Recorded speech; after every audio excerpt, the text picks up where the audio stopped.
Premièrement, l'Allemagne est quand même le marché de proximité, le potentiel de proximité le plus important pour les entreprises françaises. C'est 82 millions d'habitants.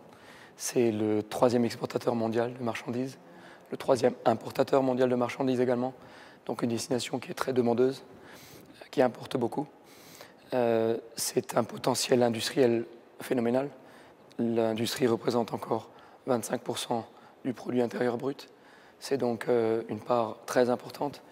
Et en Rhône-Alpes en particulier, beaucoup d'entreprises tournées vers les secteurs automobiles, dont on sait qu'en France, c'est un secteur qui connaît des difficultés, trouveront des débouchés, des solutions de reconversion sur le marché allemand où elles sont attendues. Une autre raison d'aller en Allemagne, c'est que c'est un pays qui a des enjeux importants à l'avenir, des enjeux énergétiques, des enjeux environnementaux et des enjeux démographiques. L'Allemagne, si elle continue à ce rythme entre la natalité et la mortalité, aura en 2050 plus que 60 millions d'habitants contre 82 millions aujourd'hui. Ça veut dire quoi? Ça veut dire que c'est un pays qui, s'il veut maintenir son niveau dans l'échiquier mondial, qui va devoir importer de la main-d'œuvre, qui doit devoir donc attirer des talents.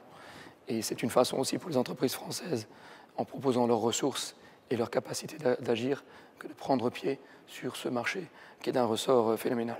Et une troisième raison, c'est que l'Allemagne, ce n'est pas juste un marché en tant que tel, c'est un marché plateforme. C'est ce pays exportateur d'automobiles, de machines, d'électrotechnique, de chimie. C'est un pays qui exporte dans le monde entier.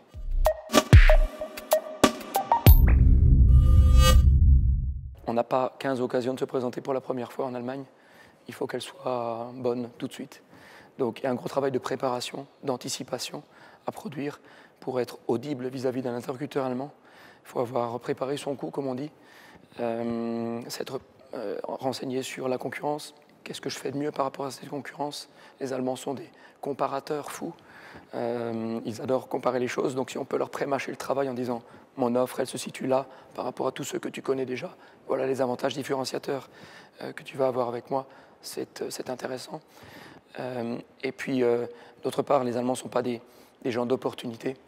Ce sont des gens qui ont besoin d'être mis en confiance.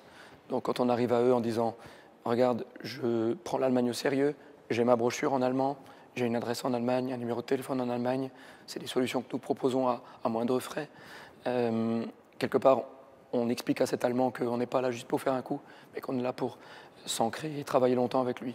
Et on est payé en retour. Parce que tous ces efforts initiaux pour les convaincre, pour rentrer, en général, on les amortit dans la durée. Les Allemands sont des gens relativement fidèles. Une fois qu'ils ont un fournisseur, qu'ils sont contents, ben, ils restent avec ce fournisseur, ils ne le remettent pas en question du jour au lendemain.